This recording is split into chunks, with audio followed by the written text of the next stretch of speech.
So I think whenever we're trying to come up with a new world, and Fallout being in this new world that was getting created, particularly by Tim Cain and Jason Anderson and Leonard Boyarski, they were really trying to figure out what this special sauce was. What was the thing that was going to make it feel like something different? We had a fantastic team. What I did was I would stay at work after hours in a conference room, and I'd order pizza, and I'd tell people if they wanted to come to the conference room after they were done with their work, we could talk about games. Tim Cain, who was the producer / lead producer / game director at the time, he knew that he wanted to make an RPG where the player had a lot of choice in what they did.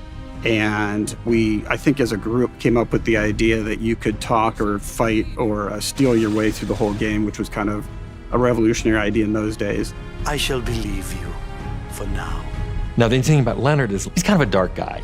Everything's kind of gloomy. So I told him, I said, if we make this game, I don't want it to be all depressing. There's got to be a humor to it. And that turned out to be something he calls the special sauce, because we ended up with this world that's funny, but very morbidly funny. I had this really long drive back and forth to work. One day I'm like, it would be a really good idea to make this kind of like an idealized 1950s future that an apocalypse happened to it.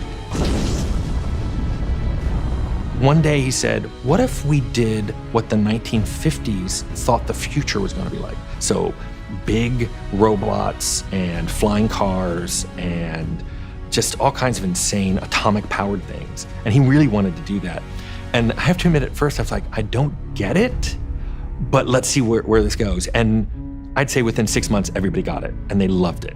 The juxtaposition of the kind of the innocence of the 50s with the violence that was going on. It was this sense of sort of comedic irony, I think, in the end, and it would create what would seem awful a lot of times, but it would kind of make you laugh. Oh, don't get carried away there, big fella.